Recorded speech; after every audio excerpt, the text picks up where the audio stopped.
ఈరోజు కథ మౌన సంఘర్షణ. రచన కావ్యారాము గారు. కథ చివరి వరకు విని నచ్చితే తప్పకుండా లైక్ చేయండి. ఇంకా కథలోకి వెళ్ళిపోదాం.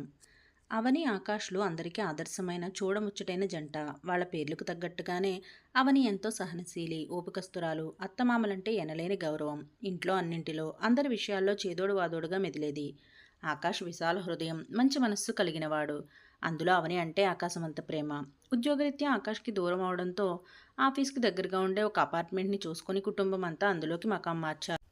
అక్కడ అందరూ ఉద్యోగస్తులు కావడం చేత బయటికి వచ్చినా కూడా మాట్లాడే మనుషులు ఉండరు. ఎవరి గోల వారిదే అన్నట్లుగా ఉండే అనురాగం, ఆప్యాయతలు లేనట్టి ఈర్ష్య, అసూయలతో నిండి సంతృప్తి లేని జీవితాలతో వెలవెలబోయిన రంగుల ప్రపంచం అది.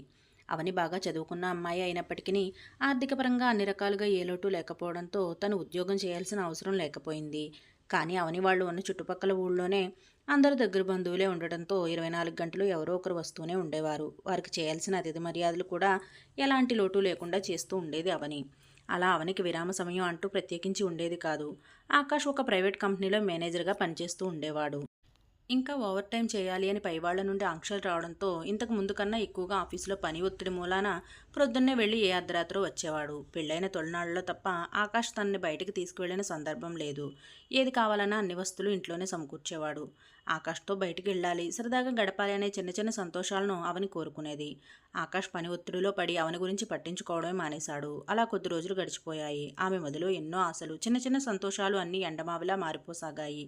కుటుంబం అంతా చుట్టూ ఉన్నప్పటికంటే తన భర్త తనని పట్టించుకుంటూ తన పక్కన ఉన్న క్షణం కలిగే ఆనందం అనిర్వచనీయం. తనలోని చిన్న చిన్న సంతోషాలన్నింటినీ చెప్పాలనుకుని ఆకాష్ పరిస్థితిని చూసి మౌనంగా ఉండిపోయేది. ఇంకా ఇంతే ఎప్పటికీ అని అవని తన పనిలో తను నిమగ్నమైపోయేది. కొద్ది నెలలు గడిచాక పని భారం తగ్గుతుండటంతో ఆకాష్కి కొంత ఊరట దొరికినట్లయింది. అవని అవని అంటూ ప్రేమగా పిలుస్తూ తన కోసం వెతుకుతుండగా వంటగదిలో ఉన్న అవని దగ్గరికి వెళ్ళి చిరునవ్వుతో పలకరించబోయాడు.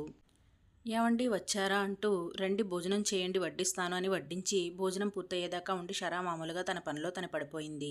ఇదంతా కొద్ది నెలలుగా జరుగుతున్న విషయమే కానీ ఆకాష్ ఇంతలా పట్టించుకున్న సందర్భం లేదు. కొత్తగా అనిపించింది అతనికి. అవని వచ్చేసరికి ఆకాష్ తన వర్క్ టెన్షన్లో మునిగిపోయేవాడు. అలా అతనికి ఏ పట్టింపు ఉండేది కాదు. తనలో ఒక మార్పును గమనించడం మొదలుపెట్టాడు. చేసిన పనే చేయడం, అదే పనిగా ఏవో ఆలోచనలో మునిగిపోవడం, తనలోనే తను మదనపడటం, అప్పుడప్పుడు ఎవరికి సంబంధం లేనట్టు ప్రవర్తించడం, ఇలా తనలో విపరీతమైన మార్పులను గమనించసాగాడు. తన్ను తనే అనుకోవడం, స్తబ్దతగా ఉండిపోవడం అన్నీ గమనిస్తూనే ఉన్నాడు. క్రమేణా ఈ పరిస్థితి తీవ్ర స్థాయినే చేరుకుంది. రోజులాగానే అవని రాత్రి 11 గంటలకి వంటగదిలో పనులన్నీ ముగించుకుని వచ్చి పడుకుంది.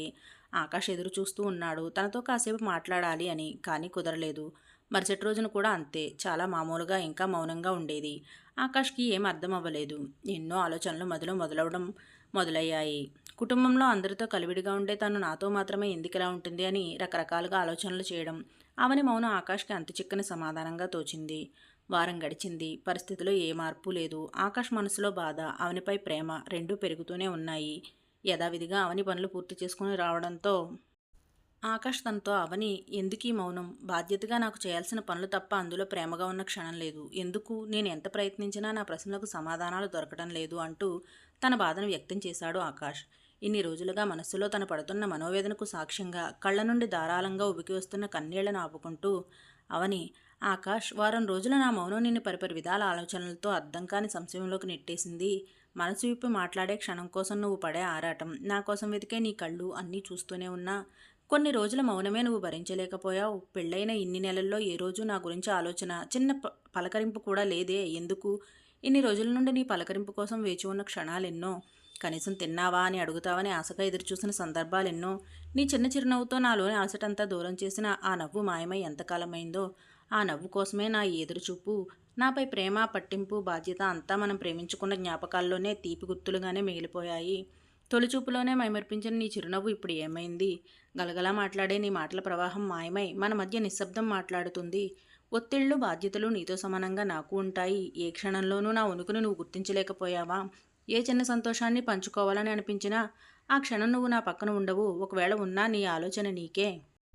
సూర్యోదయం లేచింది మొదలు చందమామను మేల్కొల్పే వరకు అందరికీ అన్ని సపర్యలు చేస్తూ ఏ లోటు లేకుండా చూసుకుంటూ వచ్చే నా అలసటంతా నీ చిన్న పలకరింపుతో మర్చిపోవాలని అనుకున్న ప్రతిసారి డిస్టర్బ్ చేయకు అని మౌనంతో నువ్వు చేసే సైగా నన్ను నేనుగా ఒంటరిగా ఉండేలా చేసేది. ఆ క్షణం నన్ను నేను వేసుకున్న ప్రశ్నలెన్నో. నేను మరబొమ్మనా, ప్రాణంతో ఉన్న మనిషినా అని. నా మనసులోని భావాలు, బాధలు, భయాలు అన్నింటికీ కారణం, సమాధానం రెండూ నువ్వే. ఇన్ని రోజులుగా మన మధ్య మౌనం రాజ్యమేలుతుంది. అదే మన మధ్య అర్థం లేని ఆలోచనలకు దారి తీసింది. నాకు ప్రేమికుడివై పంచే నీ ప్రేమ కావాలి, స్నేహితుడిలా నీ పలకరింపు కావాలి, తండ్రిలా నీకోసం నేనున్నా అన్న భరోసా కావాలి, భర్తగా నీతో ఏకాంతంగా గడిపే క్షణం కావాలి. అంతే, ఎంతటి బాధనైనా భరించేస్తాను అంటూ ఆకాష్ని గట్టిగా కౌగిలించుకుని ఇన్ని రోజులుగా మౌనంగా మనసులో అదిమిపెట్టుకున్న బాధనంతా కన్నీళ్ల రూపంలో బయటపెట్టింది. తనలోని ఆవేదనను చూస్తున్న ఆకాష్కి తాను చేసిన తప్పేంటో అర్థం కాక కొంత సమయం దాకా మౌనంగా ఉండడం ఆకాష్ వంతయ్యింది.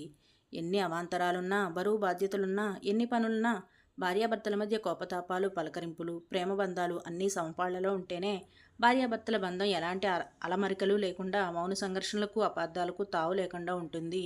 ఈ విషయాన్ని మర్చిన ఆకాష్ అందరినీ విడిచి తనే ప్రపంచంగా అనుకుని వచ్చిన అవని బాధకు కారణమైనందుకు చాలా బాధపడ్డాడు.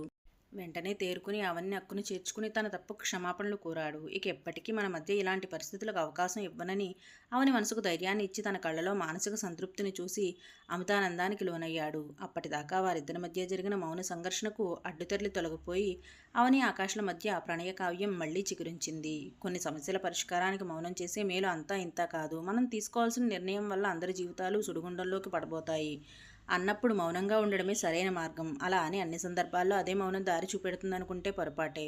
అవని ఆకాశాల మధ్య సమస్య చిన్నదే కావచ్చు, కానీ అది మితిమీరితే విడదీరాని చిక్కుముడిలా మారి వారి జీవితాలనే బలిచేస్తుంది. ప్రతి మనిషి ఏదో ఒక సందర్భంలో తన చేయి దాటిపోయింది పరిస్థితి అన్న క్షణాన మౌనంగా నిట్టూరుస్తాడు. కొంతమంది ఓపికతో మౌనంతో తన సమస్యను పరిష్కరించుకోవచ్చు అనుకుంటారు. అన్ని వేళ్లా మౌనం పనికిరాదు. అదే మౌనం ఇద్దరు స్నేహితుల మధ్య అపార్థాలు కలగడానికి కారణం కావచ్చు. ప్రేమికుల మధ్య విభేదాలకు, మనస్పర్ధలకు తావునిస్తుంది. భార్యాభర్తల మధ్య అర్థం కాని మౌన సంఘర్షణలతో ఊహించని అగాధాన్ని సృష్టిస్తుంది. అందుకే అన్ని సమస్యలకు మౌనమే పరిష్కారం కాదు.